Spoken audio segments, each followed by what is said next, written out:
मैं अपने दोस्त ह्यूगो के साथ गैरी इंडियाना में रहता हूँ। वो हाई स्कूल के दिनों से ही मेरा दोस्त है। वो हफ्तों से मेरे पीछे पड़ा था कि मैं बाहर निकलूं और थोड़ी मौज मस्ती करूं। यार तुम तो एकदम बुजुर्ग होते जा रहे हो। याद है हमारे वो पुराने वाले दिन? तुम्हें हो क्या गया भाई? आखिरकार एक गुरुवार की शाम को मैंने हाँ कही थी, क्योंकि वरना ह्यूगो चुप होने का नाम नहीं ले रहा था। हम तैयार हुए और वो मुझे कैलमेट एक्सप्रेसवे के पास बने एक अंडरग्राउंड क्लब में ले गया, जिसके बारे में मुझे पता भी नहीं था कि वो मौजूद है। अंदर का फर्श चिपचिपा था और म्यूजिक इतना जोरदार था कि मुझे उसकी धमक अपने दिमाग की नसों तक महसूस हो रही थी। मैंने हम दोनों के लिए ड्रिंक्स ली, बस इसलिए ताकि हाथ में कुछ पकड़ने को रहे, और फिर हमने दीवार के सहारे एक जगह ढूंढ ली। ह्यूगो लगातार भीड़ को निहार रहा था। वो इतना खोया हुआ था कि ठीक से बातचीत भी नहीं कर पा रहा था। मैं उसे टोक कर कहने ही वाला था कि वो ये सब छोड़ दे, तभी वो मेरे और करीब झुक गया। मुझे तुम्हें कुछ बताना है दोस्त, लेकिन मुझसे वादा करो कि तुम घबराओगे नहीं। उसने मुझे बताया कि वो पिछले कुछ महीनों से एक एनोनिमस डेटिंग ऐप इस्तेमाल कर रहा था। उसने एक फर्जी नाम से अपनी प्रोफाइल बना रखी थी, जिसमें उसने इंस्टाग्राम के किसी फिटनेस अकाउंट से उठाई हुई तस्वीरें लगा रखी थी। दूसरी तरफ जो लड़की थी कैंडिस, वो महज 18 साल की थी। वो पिछले 6 हफ्तों से एक दूसरे से बातें कर रही थी। ह्यूगो ने कैंडिस से कहा कि आज रात वो पहली बार आमने सामने मिलेंगे। मैंने ह्यूगो से कहा कि एक बहुत ही बुरा आइडिया है, लेकिन इससे पहले कि मैं कुछ और कह पाता उसने मेरा हाथ पकड़ लिया। वो आ गई है। मैंने पीछे मुड़कर देखा। वो लड़की सचमुच बहुत कम उम्र की और बेहद खूबसूरत थी। उसके सुनहरे बाल कमर तक लंबे थे। उसने एक प्यारी सी डंगरी पहन रखी थी और उसके चेहरे पर इतना ज्यादा मेकअप था कि उसके असली नैन नक्श पहचानना मुश्किल हो रहा था। लेकिन उसकी आंखों में जो ठहराव और शांति थी, वो उसके चेहरे के बाकी हाव भाव से बिल्कुल मेल नहीं खा रही थी। ह्यूगो घबराया हुआ था और हकला रहा था। मैं साफ साफ देख सकता था कि वो समझने की कोशिश कर रहा था कि अब आगे क्या होगा, और वो लड़की हमें घूर रही थी। शायद इसी बात ने ह्यूगो को हिम्मत दी कि वो कैंडिस को अपनी असली पहचान और उम्र के बारे में बता दे। मुझे सच में बहुत अफसोस है कैंडिस। ज्यादातर लोग शायद वहां से उठकर चले जाते या चिल्लाते या कोई तमाशा खड़ा कर देते। मैं भी शायद ऐसा ही करता, लेकिन कैंडिस ने बस अपना सर थोड़ा सा झुकाया और कहा कि उसे ये ईमानदारी अच्छी लगी, और कहा कि अगर हम अपनी रात किसी ऐसी शांत जगह पर बिताना चाहते हैं जहां हम एक दूसरे की बात सचमुच सुन सकें, तो उसे ऐसी जगह एक पता है। मेरी बात पूरा करने से पहले ह्यूगो ने हाँ कह दिया। हम सब साथ में पार्किंग लॉट से बाहर निकले और ह्यूगो की कार में बैठ गए। कैंडिस सामने वाली सीट पर बैठ गई, जबकि मैं पीछे वाली सीट पर बैठा। वो कार लेकर पार्किंग से बाहर निकला और उसके चेहरे पर ऐसी मुस्कान थी जैसे उसने अभी 10 लाख की लॉटरी जीती हो। उसने म्यूजिक धीमा रखा था और बार बार कैंडिस की तरफ देख रहा था। जब वो बात करता तो उसकी तरफ थोड़ा झुक जाता। एक बार पीछे देखने वाले शीशे में हमारी नजरें मिली और उसने अपनी भौहें ऐसी ऊपर नीचे की जैसे हम फिर से 17 साल के हैं। मैंने अपनी नजरें हटा ली। शहर तेजी से पीछे छूट गया। सड़क की लाइटें कम होती गई और फिर पूरी तरह से दिखना बंद हो गई। हम शहर के बाहर एक 2 लेन वाली सड़क पर थे। सड़क के दोनों तरफ अंधेरे खेत थे और हमारे आगे ह्यूगो की कार की हेडलाइट्स जो उस घने अंधेरे को चीर रही थी, बस वही थी। मैं तो इसके बारे में भूल गई थी। याद है, मैंने वादा किया था कि तुम्हारे लिए ये जरूर बनाऊंगी। अचानक कैंडिस ने अपने बैग में हाथ डाला और अलग अलग कागज में लिपटी हुई कुछ टॉफियों से भरा एक छोटा सा जिप लॉक बैग बाहर निकाला। उसने पहले वो बैग अपने कंधे के ऊपर से पीछे वाली सीट की तरफ बढ़ाया और फिर ह्यूगो को एक टॉफी दी। ह्यूगो ने एक टॉफी उठाई, उसे अपने मुंह में डाला और कैंडिस की तारीफों के पुल बांध दिए। मैंने भी एक टॉफी ली, उसे बड़े नखरे से खोला, उसे अपने गाल के अंदर दबा लिया और जब कैंडिस वापस सामने की तरफ मुड़ी तो मैंने अपनी जीभ से उस टॉफी को बाहर निकाला। ह्यूगो अभी अपनी बात के बीच में ही था। वो किसी ऐसे रेस्टोरेंट के बारे में बता रहा था जहां वो कैंडिस को ले जाना चाहता था कि अचानक उसके शब्द आपस में घुलने मिलने लगे। उसका सर नीचे झुक गया और उसके हाथों की पकड़ स्टीयरिंग व्हील पर ढीली पड़ गई। इससे पहले कि मैं तेजी से आगे झुकता और स्टीयरिंग व्हील को कसकर पकड़ता, कार साइड में जाने लगी। ह्यूगो, ह्यूगो! वो सीट पर बस एक बेजान बोझ की तरह पड़ा था और उसकी ठुड्डी उसकी छाती से लग रही थी। उस लड़की ने हैंड ब्रेक खींची और हम एक झटके के साथ सड़क के किनारे आकर रुक गए। मेरी अपनी आंखों के आगे भी धुंधलापन छा गया। मेरा दिल जोरों से धड़कने लगा। मैंने सीट के हेडरेस्ट को कसकर पकड़ा और खुद से कहा कि मुझे होश में रहना है। कैंडिस अपनी जगह से जरा भी नहीं हिली। तुमने उसे निगला नहीं, उसने फुसफुसाता हुए कहा और पीछे देखने वाले शीशे में मुझे घूरा। मैंने कोई जवाब नहीं दिया। मेरे हाथ कांप रहे थे और मेरा दिमाग सुन्न होता जा रहा था। मेरी पलकें भी भारी लग रही थी। बेपरवाह होकर वो अपनी सीट पर पीछे मुड़ी और ह्यूगो की जैकेट खंगालने लगी। उसने उसका बटुआ, फोन, घड़ी और चाबियां बाहर निकाल ली। उसे लगा कि सिर्फ वही कैटफिश कर सकता है। वो हंसी, उसका बटुआ ऐसे पकड़े हुए जैसे उसकी जांच कर रही हो। 42 साल का आदमी एक टीनेजर लड़की के पीछे पड़ा है। मर्द कभी नहीं सुधरने वाले, सही कहा ना? वो मुड़ी और मेरा फोन और बटुआ भी छीन लिया। फिर अपनी जैकेट की जेब से एक चाकू निकाला और ह्यूगो की पसलियों में घोंप दिया। मेरी आंखें फटी की फटी रह गई और मेरे हाथ पसीने से तर हो गए। मैंने चीखने के लिए मुंह खोला, लेकिन कोई आवाज नहीं निकली। वो हंसी, चाकू बाहर निकाला और फिर से उसके शरीर में घोंप दिया। उसने ऐसा इतनी बार किया कि 6 के बाद तो मैं गिनना ही छोड़ चुका था। कुछ ही सेकंड में कार में खून की बदबू भर गई। किसी तरह मैंने दरवाजा खोला। मेरे पैर बजरी पर पड़े और लड़खड़ा गए। मैं दोनों हाथों के बल जमीन पर गिर पड़ा, फिर उठा और लंगड़ाते हुए सड़क के किनारे किनारे उसी दिशा में चलने लगा जहां से हम आए थे। मेरे पीछे मुझे दरवाजा खुलने की आवाज आई और फिर बजरी पर उसके पैरों की आहट सुनाई दी, लेकिन वो मेरा पीछा नहीं कर रही थी। वो इसी लायक था, उसने चिल्लाकर कहा। शायद तुम ये जानते हो। पर इंजन चालू हुआ और यूको की कार मेरे पास से गुजरती हुई अंधेरे में गायब हो गई। मैं लगभग 20 मिनट तक चलता रहा, जब जाकर एक ट्रक मेरे लिए धीमा हुआ। मैं इतनी बुरी तरह कांप रहा था कि ड्राइवर को लगा कि मेरा कोई एक्सीडेंट हो गया है। मैं उसे समझा नहीं पा रहा था कि असल में हुआ क्या। मैंने बस उससे 911 पर कॉल करने के लिए कहा। जब पुलिस को सड़क से 2 मील आगे वो कार मिली तो ह्यूगो अभी भी उसी में था। उसका इतना ज्यादा खून बह चुका था कि वो बच नहीं पाया। पुलिस को कैंडिस कभी नहीं मिली। जिस डेटिंग प्रोफाइल के जरिए वो ह्यूगो से जुड़ी थी, पुलिस के रिकॉर्ड निकालने से पहले ही उसे डिलीट कर दिया गया था। मैं फेयरविल आर्कांसास से रोशेल हूँ और सच कहूँ तो मेरे दोस्तों को सबसे कम उम्मीद थी कि मैं किसी से ऑनलाइन मिलूंगी। मैंने सालों तक उन ऐप्स का मजाक उड़ाया था। मैंने कहा था कि मुझे कुछ ऑर्गेनिक चाहिए, भले ही उसका मतलब कुछ भी हो, खासकर जब आप 23 साल के हों और अपनी आधी जिंदगी वैसे भी फोन पर ही बिताते हों। लेकिन जनवरी में मेरी रूममेट ने मुझे इसे आजमाने को कहा। उसने कहा कि इसमें मेरा कुछ बिगड़ने वाला नहीं है, इसलिए मैंने साइन अप कर लिया। 2 ही दिन में मेरी मैचिंग वॉल्टर से हो गई। उसकी प्रोफाइल बहुत सादी थी, बस हाइकिंग ट्रेल और फार्मर्स मार्केट की कुछ तस्वीरें लगी थी। वो प्रॉपर्टी मैनेजमेंट का काम करता था। उसे डॉक्यूमेंट्रीज देखना और घर पर ही खाना बनाना पसंद था। मुझे बात प्यारी लगी। 3 महीने तक हम रोज बातें करते रहे। वो बहुत प्यारा और समझदार था और उसे मुझे हंसाना बहुत पसंद था।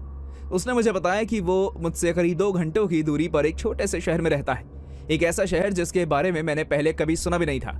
हम बार बार मिलने का प्लान बनाते, लेकिन हर बार उसकी तरफ से कोई ना कोई अड़चन आ जाती। कभी उसे देर तक काम करना पड़ता, तो कभी उसकी गाड़ी खराब हो जाती, या फिर घर में कोई अचानक इमरजेंसी होती। महीने तक ऐसे चलता रहा, जिससे मैं काफी परेशान हो गई। मुझे वो पसंद था और मुझे उससे मिलना था।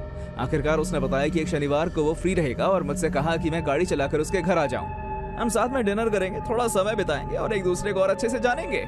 मैंने अपनी रूममेट को बताया कि मैं कहाँ जा रही हूँ और एक शनिवार को मैं वहाँ के लिए निकल पड़ी। वहाँ पहुँचने में मुझे 2 घंटों से थोड़ा ज्यादा समय लगा। वो शहर बहुत छोटा और शांत था। चारों तरफ ढेर सारे पेड़ और पुराने घर थे। उसका घर एक रिहायशी सड़क के बिल्कुल आखिर में था। जब मैं वहाँ पहुंची तो देखा कि उसका घर बहुत ही शानदार था। वो एक बहुत बड़ा 2 मंजिला घर था, जिसके सामने एक बहुत ही सुंदर और साफ सुथरा लॉन था। मैंने गाड़ी पार्क की, पैदल चलकर घर के मुख्य दरवाजे तक गई और घंटी बजाई।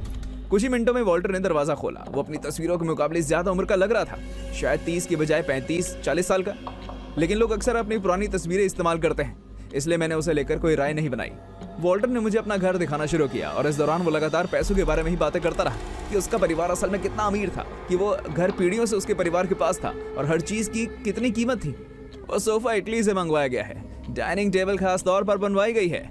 ये अजीब था क्योंकि ऑनलाइन वो हमेशा बहुत आम तरह से रहता था और उसने कभी पैसों का जिक्र नहीं किया, ना ही अपने परिवार के अमीर होने की बात की।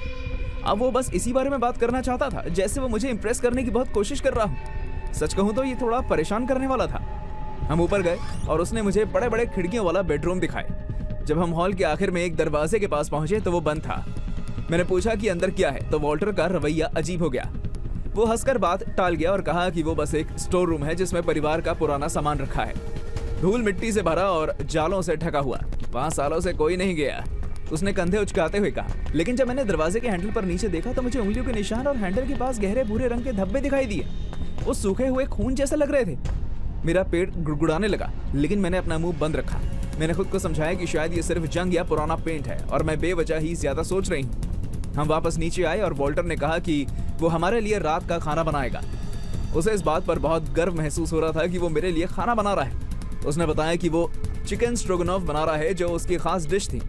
मैं डाइनिंग टेबल पर बैठ गई जबकि वो किचन में खाना बना रहा था। वो लगातार इन्वेस्टमेंट और दूसरी चीजों के बारे में बातें करता रहा।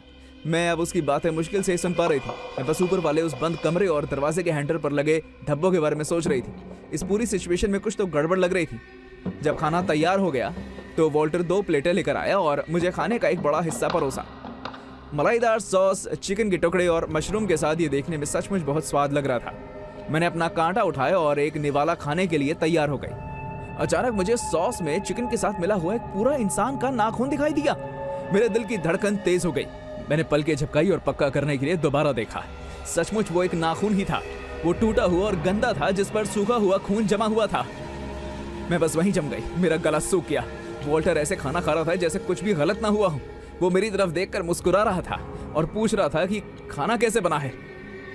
ये बहुत अच्छा है, क्या क्या मैं आपका बाथरूम इस्तेमाल कर सकती हूँ? हॉल के आखिर में है, जाओ। मैं उठी और हॉलवे की तरफ चल पड़ी, लेकिन हॉलवे में जाने के बजाय मैं लिविंग रूम में चली गई। वहाँ एक खिड़की थी जिसके कोने में दरार थी। मैंने उसे चुपके से खोलने की कोशिश की। वो फंसी हुई थी, लेकिन मैं उसे तब तक खींचती रही जब तक वो खुल नहीं गई। टूटे हुए कांच से मेरे हाथ पर कट लग गया। मैं किसी तरह उसमें से निकलकर बाहर कूद गई। मैं अपनी कार की तरफ भागी, दरवाजे लॉक किए और पीछे मुड़कर देखे बिना गाड़ी चलाने लगी। मैं बार बार शीशे में देखती रही ताकि ये पक्का कर सकूं कि कोई मेरा पीछा तो नहीं कर रहा। मेरे हाथ से खून बह रहा था, लेकिन मैं चलती रही। 20 मिनट बाद मैंने गाड़ी रोकी और अपने हाथ पर अपनी जैकेट लपेट ली। मैंने एक पेफोन से पुलिस को फोन किया और उन्हें बिना अपना नाम बताए ये बताया कि उस पते पर कुछ गड़बड़ है। इसके बाद मैं गाड़ी चलाकर घर चली गई। 2 दिन बाद पुलिस को असली वॉल्टर की लाश एक दूसरे कमरे में मिली। उसकी मौत हफ्तों पहले हो चुकी थी। उसे एक स्क्रू ड्राइवर की मदद से मारा गया था। जिस आदमी से मैं मिली थी वो उसका पड़ोसी जॉन था।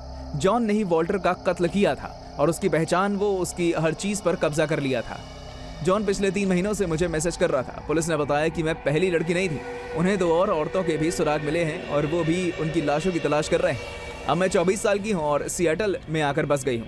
मैंने अपने डेटिंग ऐप्स डिलीट कर दी और अब मैं ऑनलाइन किसी से नहीं मिलती, क्योंकि मैं बार बार यही सोचती रहती हूँ कि मैं मौत के कितने करीब थी। अगर मेरी नज़र उस नाखून पर ना पड़ती तो मैं भी उस कमरे में पड़ी होती और जॉन आज भी वॉल्टर बनकर आज़ाद घूम रहा होता और अपनी अगली शिकार की तलाश में होता।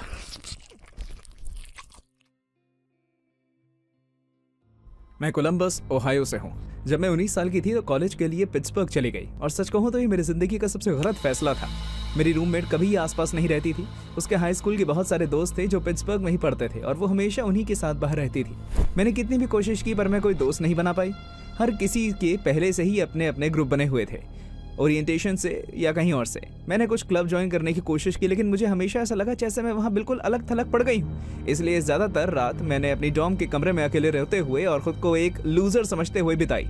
मैं हफ्ते में 3 बार अपने बहन मेगन को फ़ोन करके घर वापस आने की मिन्नतें करती थी, लेकिन वो मुझसे यही कहती रही कि मैं थोड़ा सब्र रखूँ, सब ठीक हो जाएगा डियर, मेरा वादा है। जब हालात नहीं सुधरे तो उसने मुझसे कहा कि मैं लोगों से जुड़ने के लिए कोई डेटिंग ऐप डाउनलोड करूँ, शायद तुम्हें वहाँ कोई अपने जैसा ही मिल जाए।